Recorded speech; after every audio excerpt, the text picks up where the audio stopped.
Hello students, good morning. हम लोग flower पुष्प का अध्ययन कर रहे हैं और पुष्प में हम लोगों ने एक्टिनोमॉर्फिक, जाइगोमॉर्फिक,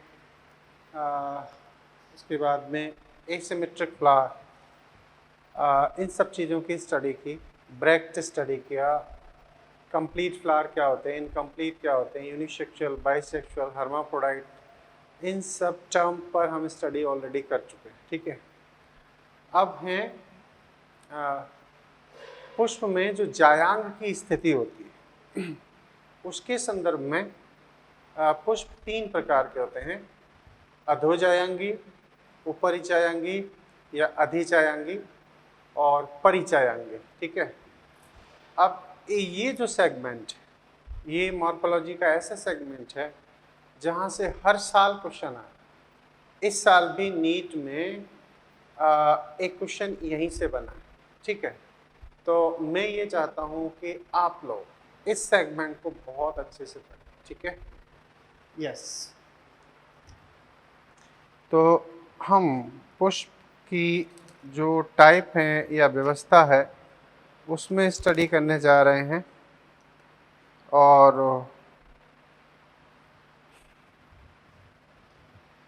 अंडाशय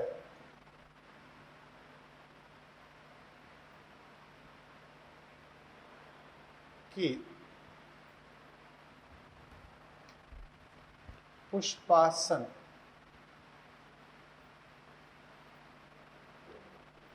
पर पुष्प के अन्य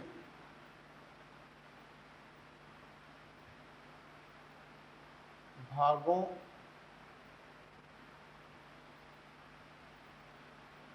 के संदर्भ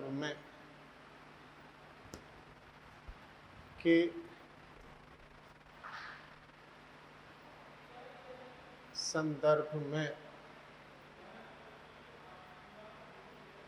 पुष्प के प्रकार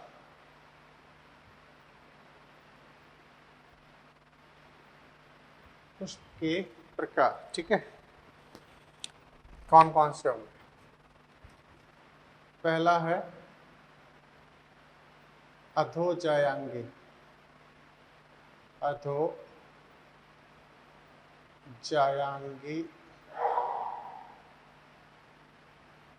हाइपोगाइनस,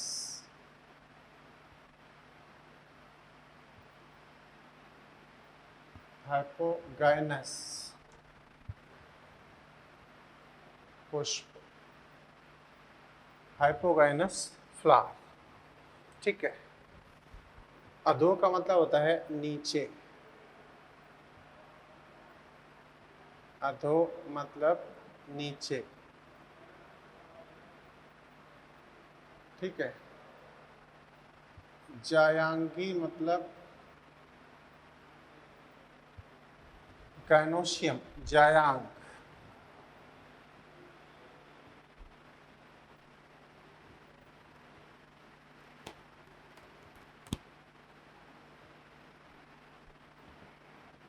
गायनोशियम, ठीक है। तो इसका क्या मतलब हुआ? जब पुष्प के अंग पुष्पासन पर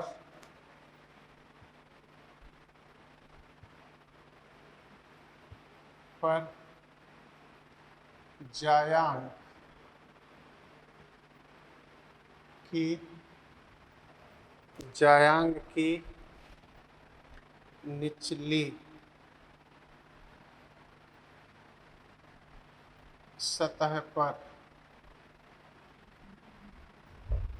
स्थित होते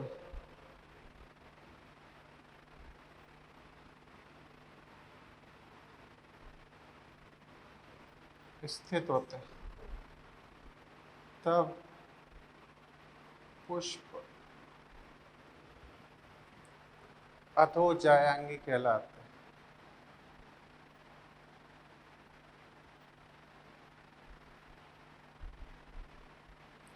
अधोजायांगी कहलाते हैं।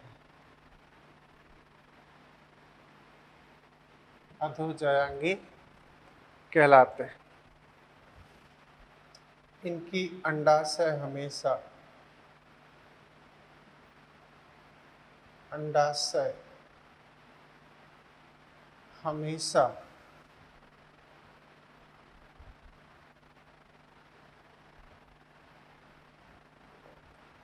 ऊर्ध्ववर्ती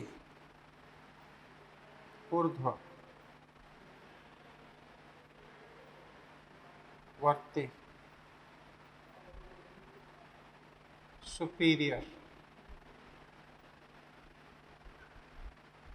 होती है।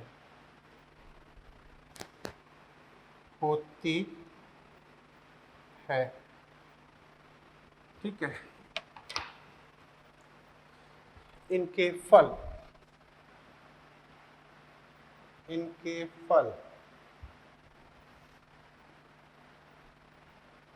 पुष्पासन के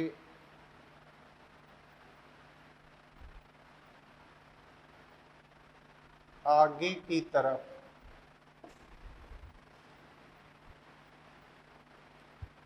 की ओर निर्मित होते हैं। ठीक है, निर्मित होते हैं। उदाहरण के नाम पर आप देखोगे तो क्या लिखा है?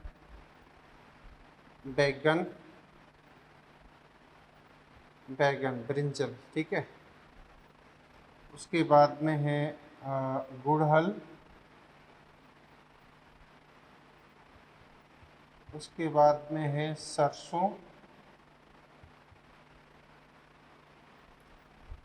तो ये तो एक्चुअली एनसीईआरटी के एग्जाम पर, ठीक है, नो डाउट इन पर संभावना सबसे ज़्यादा है पूछे जाने की, बैगन, गुड़हल, सरसों। लेकिन हमें यहाँ पर एक्चुअली 2013 में एक ऐसा क्वेश्चन पूछा गया है इससे रिलेटेड, जिसमें पौधों के 13 नाम उपयोग किए गए और उसमें पूछा गया कि किसमें सुपीरियर ओवरी है या किसमें अधोजायांगी पुष्प है। तो ऐसी परिस्थितियों में हम तभी राइट आंसर लगा सकते हैं जब हमें फैमिली के बेसिस पर इनके मेंबर्स याद। बैगन सोलेनेसी फैमिली का सदस्य है, इसका मतलब है पूरे सोलेनेसी के जो सदस्य हैं उनमें अधोजायांगी पुष्प होंगे। गुड़हल का मतलब है मालवेसी कुल भी इसी श्रेणी में आएगा, इसमें ओवरी सुपीरियर होगी। सरसों मतलब ब्रेसिकेसी। ठीक है, मतलब ये समझ लो कि एनसीईआरटी में जो हमें 4 फैमिली पढ़ाई गई हैं वो चारों ही फैमिली में ओवरी सुपीरियर होती है, दिमाग में ऐसे बिठा लो। ठीक है, तो फैमिली के नाम पर देखा जाए तो फैमिली, हमें फैमिली के हिसाब से ही पढ़ना होगा। फैमिली हो गई सोलेनेसी, इसके सारे सदस्य, यानी कि आपके पास 10 से 15 एग्जाम्पल आ गए।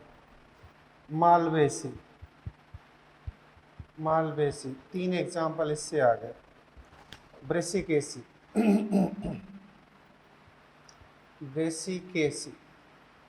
आपके कम से कम 8 से 10 एग्जाम्पल इससे आ गए। और एक ले लो आप लिलिएसी, है ना, इवन फाबेसी। ठीक है, तो फाबेसी में भी सुपीरियर ओवरी है, फाबेसी में भी ऊर्ध्ववर्ती पोजीशन है, हाइपोगाइनस फ्लावर है। ठीक है, अब इंटरेस्टिंग और इम्पोर्टेंट कहानी ये है कि हम जरा इन्हें डायग्रामेटिक फॉर्म में देखना चाहेंगे। ठीक है, ये सबसे खास सेगमेंट है, हम फलों के रेस्पेक्ट में भी इसे पढ़ेंगे। जैसे ओवरी, ये थैलामस है। ठीक है, ये एक थैलामस है। अब जरा देखा जाए तो ये है इसकी गायनोसियम। ठीक है, दिस इज गायनोसियम। अब इसके रिस्पेक्ट में अगर बात की जाए तो ये हैं इनके स्टेमेन। ठीक है, ऐसे ऐसे। और ये है इसका कोरोला, और ये है इनके कैलिक्स। ठीक है, कुछ इस तरीके से ऐसे। और ये है इसकी ओवरी। क्लियर? तो आप यहाँ क्या देख पा रहे हैं? इंटरेस्टिंग और इम्पोर्टेंट कहानी ये है कि गायनोशियम की लोकेशन इस लाइन पर, और बाकी सब मेंबर्स की लोकेशन आप पुष्पासन पर देखोगे तो नीचे नजर आएगी। इसका मतलब है कि अंडाशय ऊपर ऊर्ध्ववर्ती सुपीरियर पोजीशन में, और बाकी पुष्प के अंग इंफीरियर पोजीशन में। अब फल कहाँ से बनता है? फल इस हिस्से से बनता है ना। फल यहाँ से बनता है, ये फल का प्रकार, क्योंकि अंडाशय से फल बनता है। अंडाशय भित्ति फल में बदलती है, जो सत्य फल है उनमें, और जो उसके अंदर बीजांड होता है वो उसके बीज में बदल जाता है। ठीक है, अब देखो कि अब जो फल होगा तो इसका मतलब है पुष्पासन के आगे ही बनेगा। अब जैसे अपन कुछ फलों पर बात कर लेते हैं, तो ये नंबर 1 तो ये बात हो गई कि हाइपोगाइनस फ्लावर हो गया, हाइपोगाइनस फ्लावर। क्लियर? अब हम कुछ फलों के रेस्पेक्ट में बात करते हैं, बैगन, गुड़हल, सरसों, इन पर बात करते हैं। तो बैगन की अगर बात की जाए तो हम बैगन में कुछ ऐसे देख सकते हैं। ठीक है,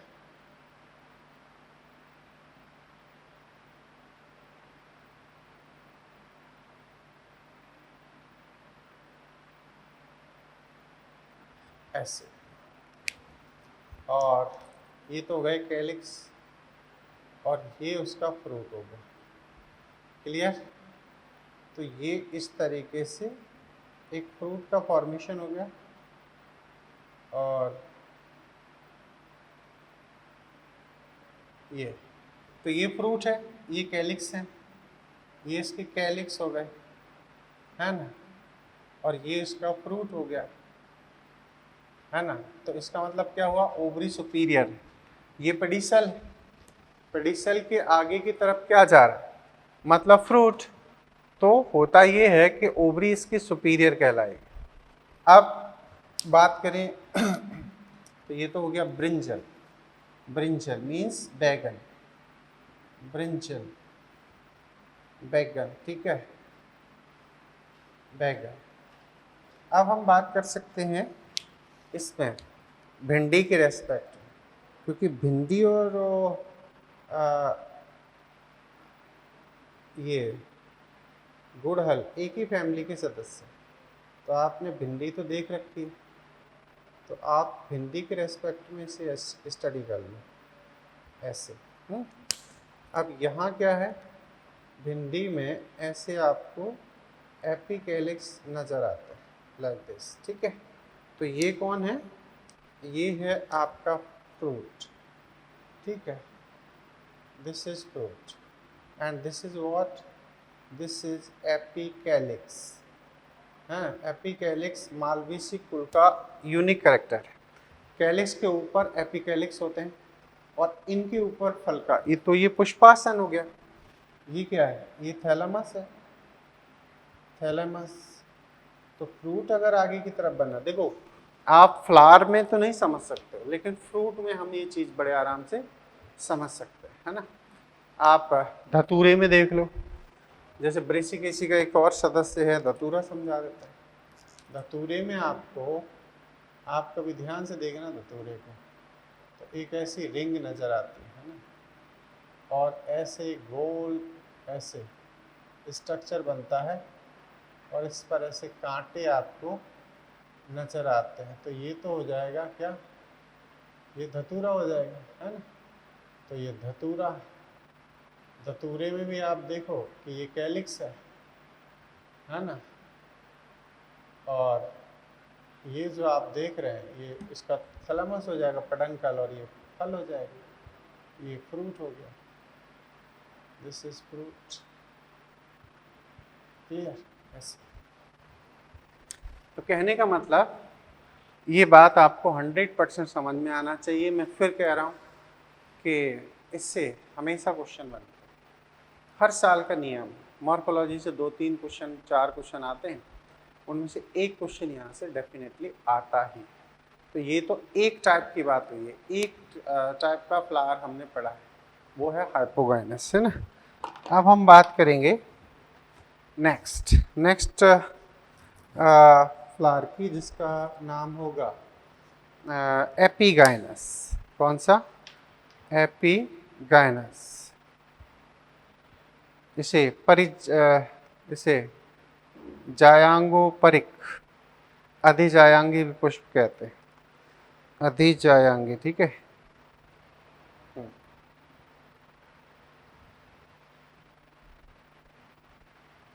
दूसरा पुष्प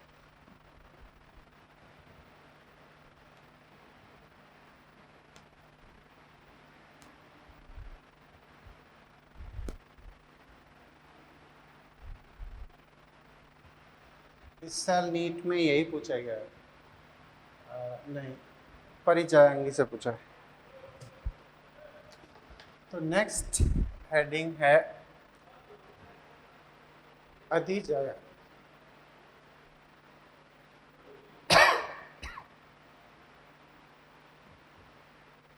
अधिजायांगी एपिगाइनस।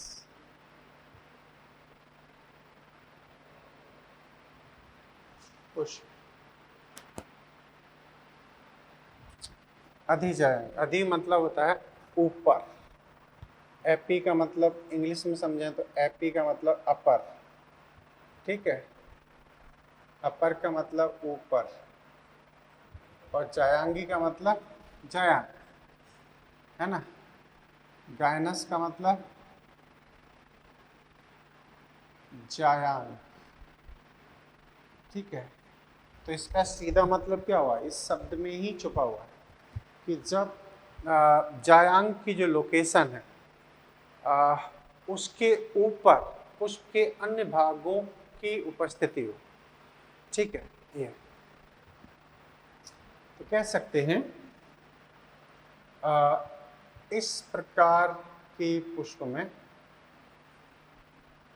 इस प्रकार के पुष्पों में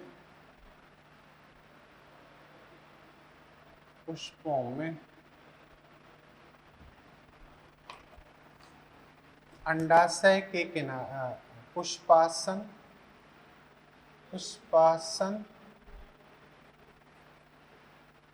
के किनारे,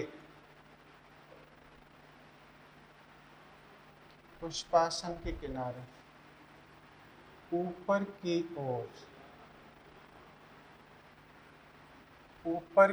ओर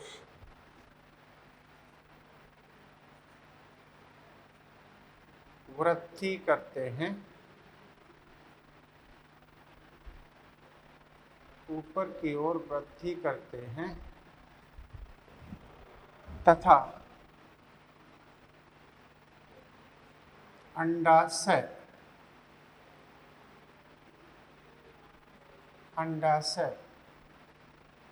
भित्ति से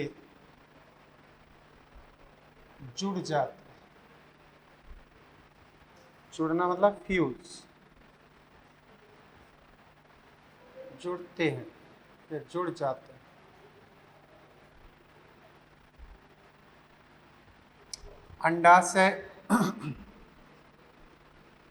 अंडाशय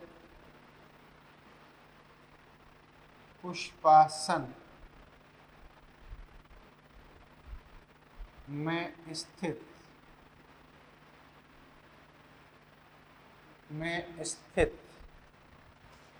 गर्त में उपस्थित रहता है, उपस्थित रहता है, ठीक है, उपस्थित रहता है। इनमें अंडाशय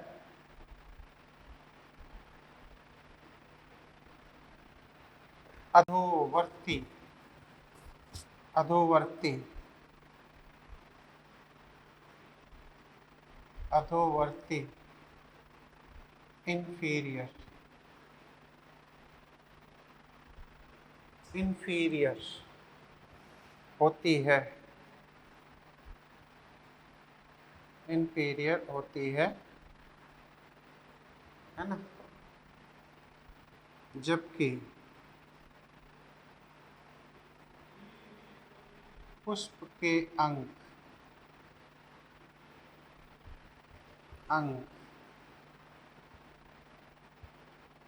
ऊपर की ओर स्थित होते हैं, ऊपर की ओर स्थित होते हैं, ऊपर की ओर स्थित होते हैं, ठीक है। तो जायांग नीचे आ जाएगी और पुष्प के अंग ऊपर चले जाएंगे। क्यों? क्योंकि पुष्पासन में गर्त का निर्माण होगा। अभी मैं डायग्राम से समझाऊंगा आपको, है ना। उदाहरण समझ लेते हैं। इसके उदाहरण के नाम पर हैं, एक तो खीरा, कोकुम्बर, या घिया मतलब ल्यूफो, जिसे तोरई कहते हैं ना। इसके बाद में सूरजमुखी के अरपुष्पक, सूरजमुखी के अरपुष्पक, कंफ्यूज न हो, अरपुष्पक,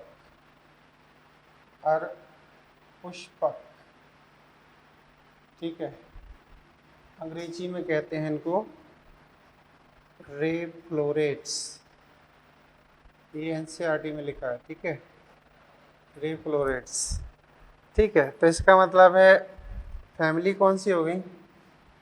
तो कुल हो गए फैमिली एक तो आपकी हो गई, ये हैं कुकुरबिटेसी के सदस्य, कुकुरबिटेसी, ठीक है। और अरपुष्पक कंपोजिटी फैमिली होगी, कंपोजिटी, ठीक है, कंपोजिटी। और एक चीज होती है अमरूद, क्या? अमरूद को भी याद रखना, अमरूद इसमें भी होता है ना, अमरूद। अब इसका डायग्राम समझ, ठीक है जी। अभी डायग्राम के रेस्पेक्ट में समझने की कोशिश करें। ये तो हाइपोगाइनस है, ठीक है। अब यहीं पर हम ये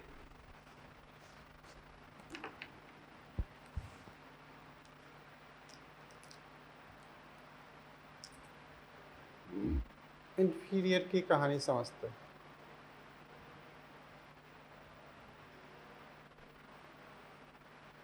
ऐसे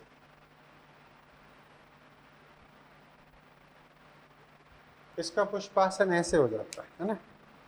ये पुष्पासन जब इस तरीके का होता है तो फिर गायनोशियम की जो लोकेशन है वो इसके अंदर आ जाती है, ऐसे, है ना। और फिर जो स्टेमन की लोकेशन है वो आपकी यहाँ पहुँच जाती है, ऐसे, ठीक है। ये जायांग की लोकेशन हो गई, स्टेमन हुआ है। यहीं पर आप मान लो एक कोरोला की पोजीशन, ये, और यहीं पर आप समझ लो कि एक कैलिक्स की भी पोजीशन यहीं आ जाएगी, तो कहने का मतलब ये हुआ कि यहाँ जो अंडाशय भित्ति है वो कहाँ है, नीचे की तरफ, है ना, ऐसे। अंडाशय की लोकेशन तो ये हो गई और पुष्प के अंगों की लोकेशन ये हो गई, है ना। तो मतलब क्या हुआ, जब पुष्प में पुष्प के अंग अंडाशय की ऊपरी सतह पर स्थित होते हैं, है ना। अच्छा, तभी क्या होगा, इनकी जो अंडाशय होगी वो कैसी होगी, इंफीरियर, अधोवर्ती होगी, नीचे की तरफ होगी। और इनके जो फल हैं वो कहाँ लगेंगे, पीछे की तरफ। पुष्प के अंग आगे चले जाएंगे और फलों का जो निर्माण होगा वो पीछे की तरफ होगा। यहाँ आप क्या देख रहे थे, पुष्प के अंग अंडाशय के पीछे हैं, यहाँ पुष्प के अंग अंडाशय से आगे की तरफ। समझ गए, अच्छे से समझ लो, ठीक है। अब तो इनके फल कहाँ बनेंगे, इनके फलों का निर्माण पुष्पासन से पीछे की तरफ बनेगा। तो इसमें जैसे कुकुम्बर, खीरा की बात करिए, तो ये आपने लौकी तोरई को ध्यान से देखना है ना। तो ये फ्लावर कौन सा हो गया, ये हो गया epigynous flower, clear, epigynous flower. अब इसमें इसकी एग्जाम्पल देखें तो ऐसी होती है तोरई, ऐसी तोरू की लोकेशन ऐसी होती है ना। और इसमें जो पुष्प के अंग होते हैं वो आगे की तरफ चले जाते हैं यहाँ, ऐसे। तो ये तोरई है, खीरा मान लो। तो फल पीछे बन गया, पुष्प के अंग आगे की तरफ चले गए, तो ये हो गया आपके लिए खीरा, क्लियर, ऐसे। अब जैसे अनार की बात करी गई है, अब मैं इस पुष्प को हटा रहा हूँ, ठीक है, तभी इसके सारे एग्जाम्पल का डायग्राम आएगा।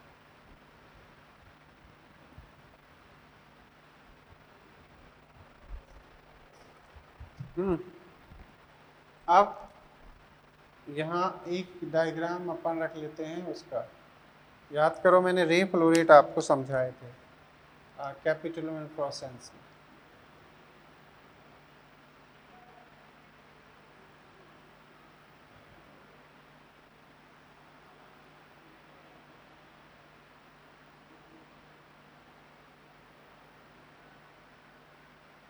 ठीक है, और इसमें हम देखें तो जायांग कहाँ है, ये है इस जगह, पुष्प के अंग कहाँ हैं, ऊपर की तरफ, ठीक है जी, ये इसका स्टिग्मा।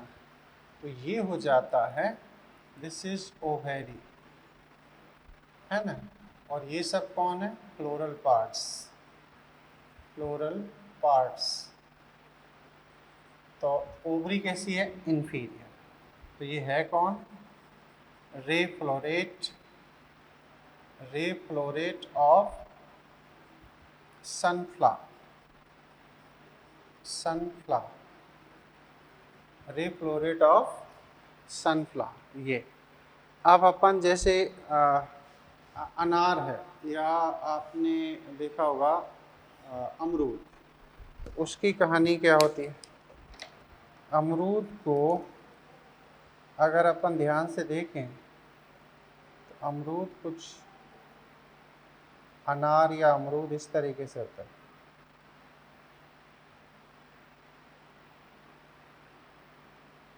ऐसे, ठीक है। तो ये दो एग्जाम्पल आप एक साथ मान लो, अमरूद भी ऐसे ही लगता है, या फिर अथवा अनार, ठीक है सर। तो खीरा कुकुरबिटेसी हो गई, ये कंपोजिटी हो गई, और ये अमरूद हो गए, है ना। तो आप इन्हें याद रखेंगे, ठीक है। आप ऐसे समझ लो कि मॉर्फोलॉजी में सबसे इम्पोर्टेंट हिस्सा यही है ना। अब मैं आपको ले चलता हूँ परिजायांगी या पेरिगाइनस फ्लावर, परिजायांगी या फिर पेरिगाइनस फ्लावर।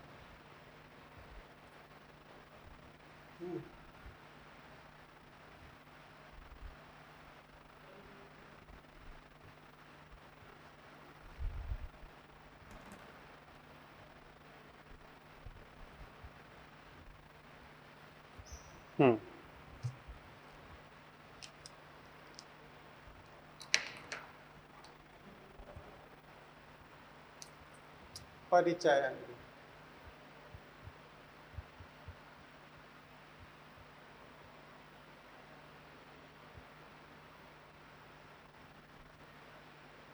पेरिगाइनस,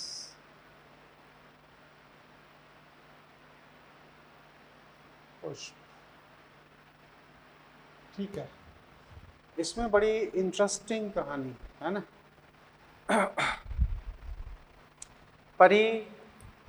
पेरी का मतलब होता है पैरल और गायनस का मतलब होता है गायनस्य। तो मुद्दे की बात यह है कि इसमें पुष्प के जितने भी अंग होंगे वो जायांग की समान सतह पर सेम लेवल पर पुष्पासन पर स्थित होते हैं। ठीक है, तो कह सकते हैं कि पेरी का मतलब पैरेलल, पैरेलल, और गायनस का मतलब गायनोसियम, गायनोसियम। ठीक है, जब पुष्प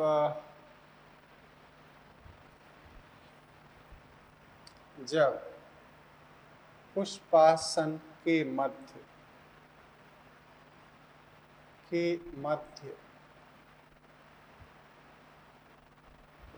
जायांग स्थित होता है तथा पुष्प के विभिन्न अंग, पुष्प के विभिन्न अंग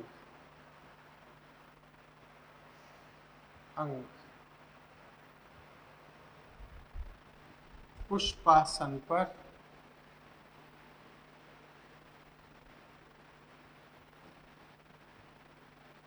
के परिधीय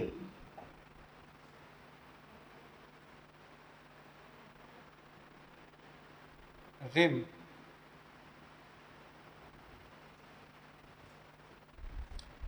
भाग में लगभग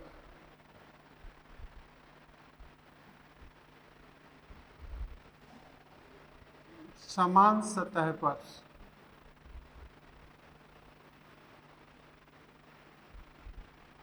स्थित होते हैं।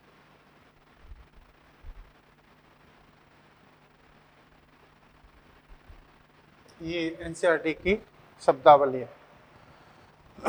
रिम शब्द यूज करा, रिम्स का मतलब होता है जो साइकिल में रिम होती है, परिधि पूरा, है ना। इसमें अंडाशय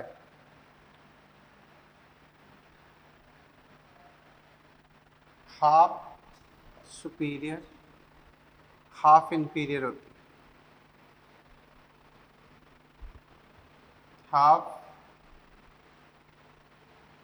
इंफीरियर होती हाफ इंफीरियर होती है ना।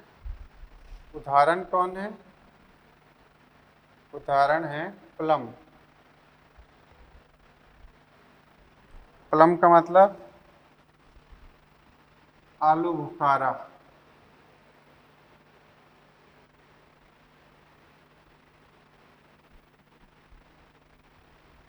बुखारा,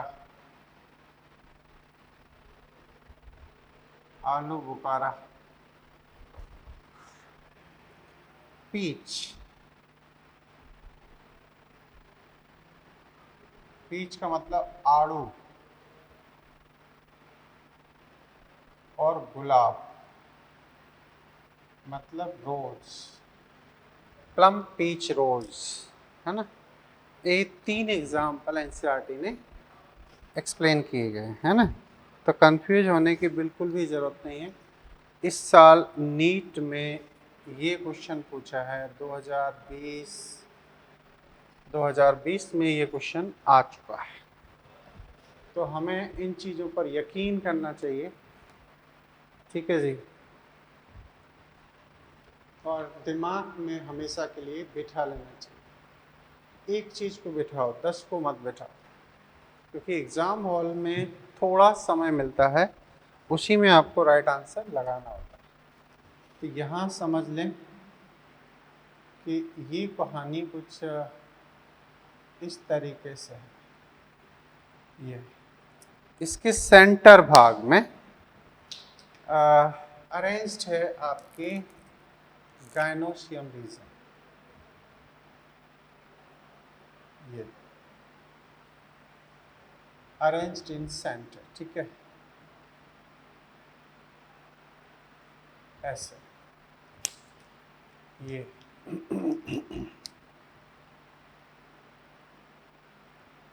ऐसे।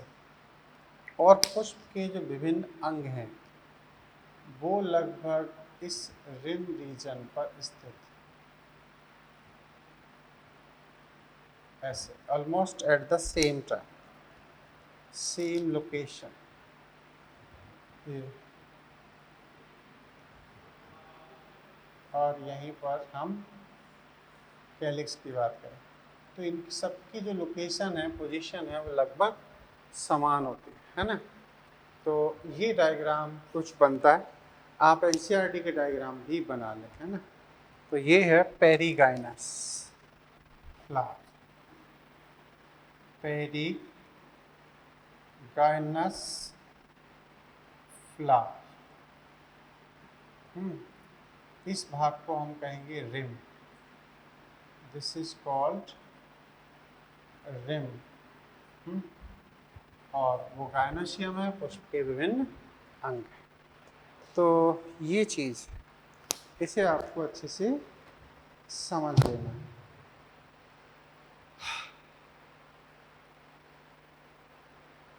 अब हम पुष्पासन की थोड़ी बात करेंगे, फिर पुष्प के विभिन्न अंग यानी कि कैलिक्स, कोरोला, एंड्रोसियम, गायनोसियम, इनकी चर्चा अध्ययन करेंगे, ठीक है। तो मैं फिर कह रहा हूँ कि ये पूरा का पूरा सेगमेंट, इस बार पेरीगाइनस पूछा है, हो सकता है अगले साल एपिगाइनस पूछ लें, हो सकता है हाइपोगाइनस, है ना। और अच्छा क्वेश्चन इनसे बनता भी है, बस।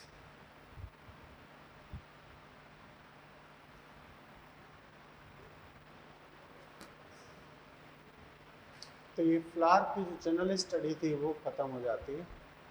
अब हम पुष्पासन क्या है, वैसे तो आप समझ गए होंगे।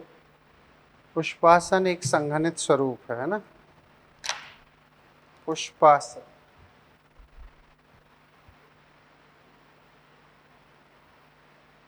थैलेमस,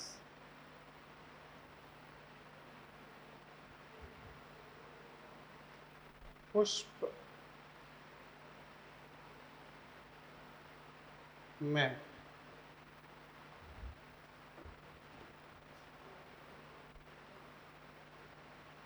संघनित संरचना जिस पर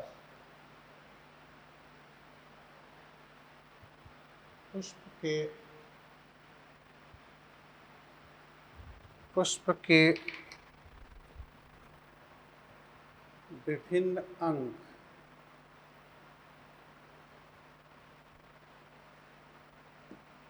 उपस्थित होते हैं, उपस्थित होते हैं, पुष्पासन कहलाता है। पुष्पासन कहलाता है।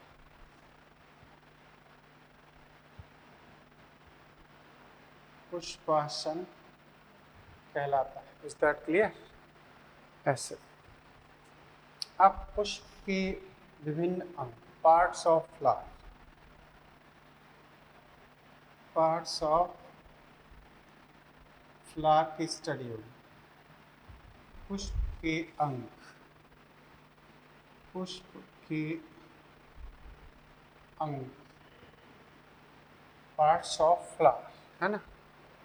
तो कह सकते हैं पुष्पासन पर, पुष्पासन पर पुष्प के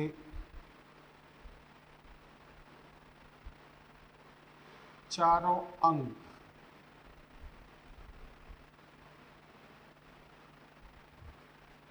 चार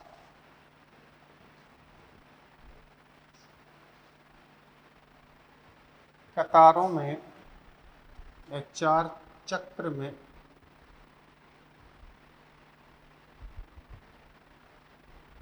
स्थित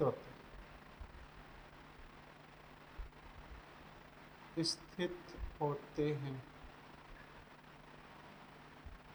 ठीक है, क्या क्या है?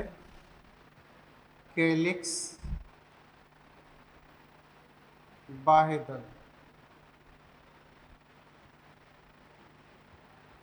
कोरोला,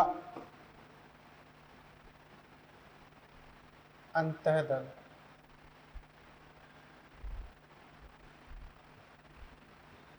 उसके बाद एंड्रोशियम,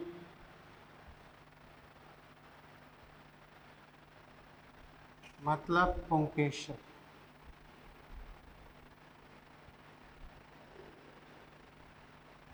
ठीक है, गायनोशियम, जायांग। ठीक है, ये तो पुष्प के ये चार अंग हैं, इन्हें हमें समझना है। तो सबसे पहला है कैलिक्स, कैलिक्स, बाह्यदल, पुंज, बाह्यदल पुंज। इसकी इकाई होती है, इकाई क्या है? सेपल। इसे याद रखना, इससे काम होगा, इस बार बार शब्द आएगा सेपल, है ना। तो कह सकते हैं यह है पुष्प का बाहरी रक्षात्मक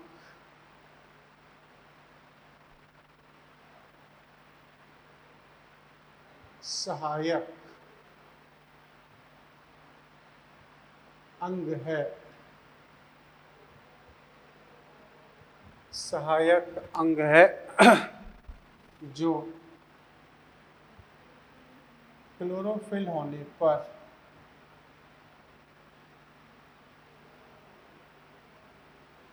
क्लोरोफिल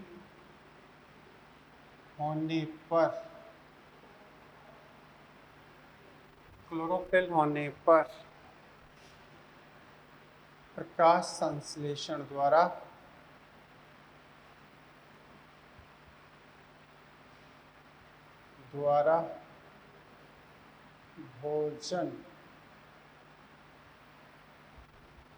भोजन निर्माण करता है,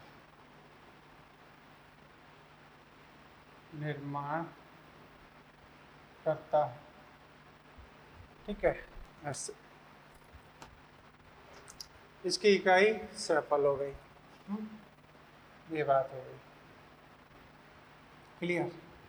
अब इसमें कुछ शब्द आते हैं। गैमोसेफेलस क्या होता है, पॉलीसेफेलस क्या होता है ना। तो शब्द पढ़ना है। सेपेलस,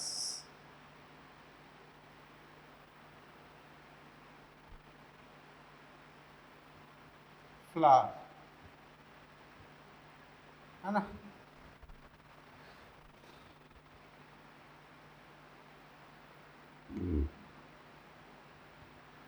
जब पुष्प के बाह्य दल आपस में जुड़े होते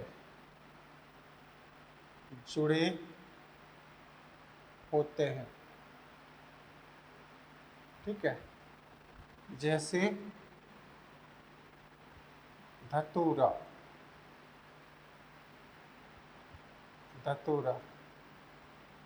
कौन होगी? सोलेनेसी। कौन हो गया? फैमिली कौन सी हो गई? सोलेनेसी, ठीक है। तो ये जुड़े होंगे। अच्छा, दूसरा शब्द है पॉलीसेपेलस,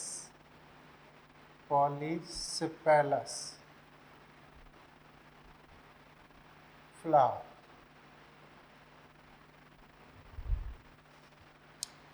पुष्प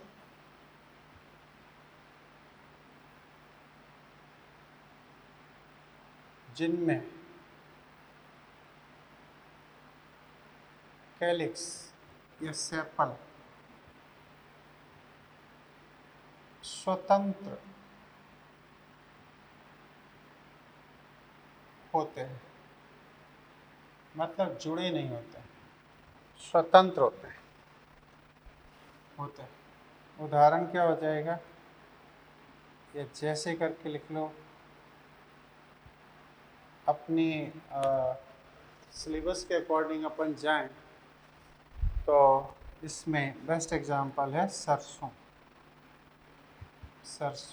ठीक है। इसमें ये चीज़ फ्री फॉर्म में पाई जाती है।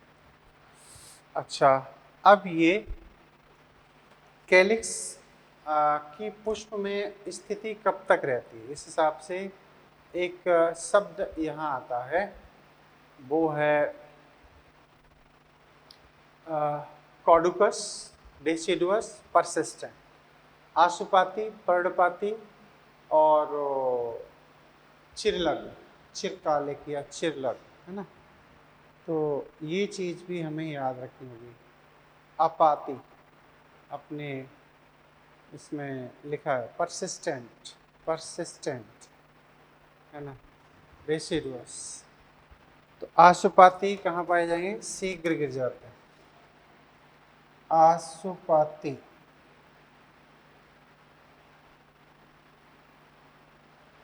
वाहिदल,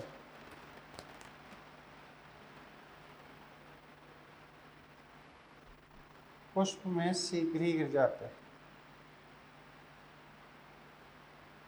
शीघ्र ही गिरते हैं।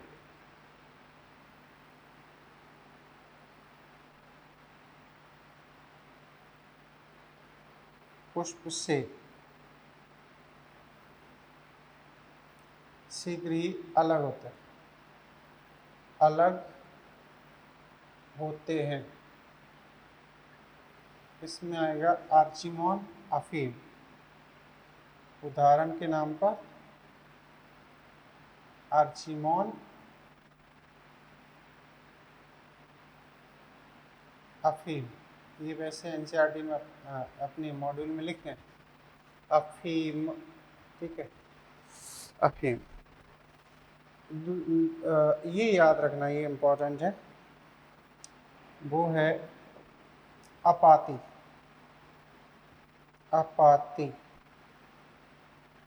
इसे हम चिरलग्न भी कहते हैं, चिरलग्न। अंग्रेजी में से कहते हैं परसिस्टेंट, है ना। ये हमेशा लगे रहते हैं।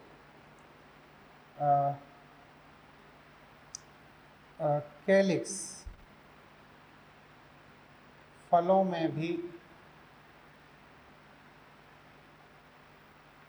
उपस्थित। उदाहरण धतूरा, आप याद रखना सोलेनेसी। सोलेनेसी में जो बैगन आप देखते हो, बैगन में जो 5 ऐसे दिखाई देते हैं वो एक्चुअली उसके कैलिक्स, वो परसिस्टेंट होता है। धतूरे में भी ये चीज़ हमें नज़र आती है ना। तो ये चीज़, अब हम आपको कैलिक्स में एक मॉडिफिकेशन बताना चाहेंगे, वो है पेपस मॉडिफिकेशन। पेपस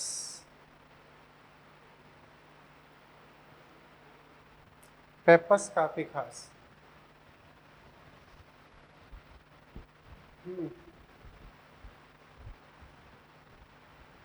आपको जो शब्द बताया जा रहा है आप उन्हें हमेशा याद रखें, है ना।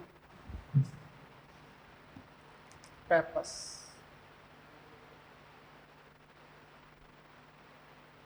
पेपस यह है कंपोजिटी,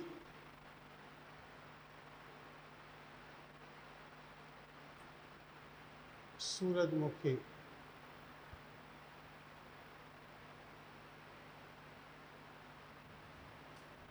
फूल का विशिष्ट लक्षण है। विशिष्ट लक्षण है।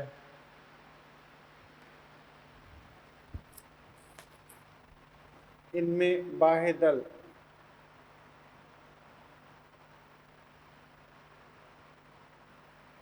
बाह्यदल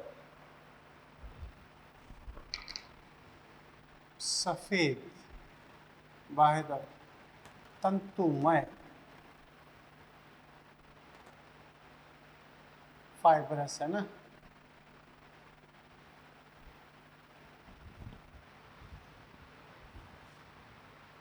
संरचना में बदलते, संरचना में परिवर्तित, ठीक है। यह बीज वितरण में सहायक,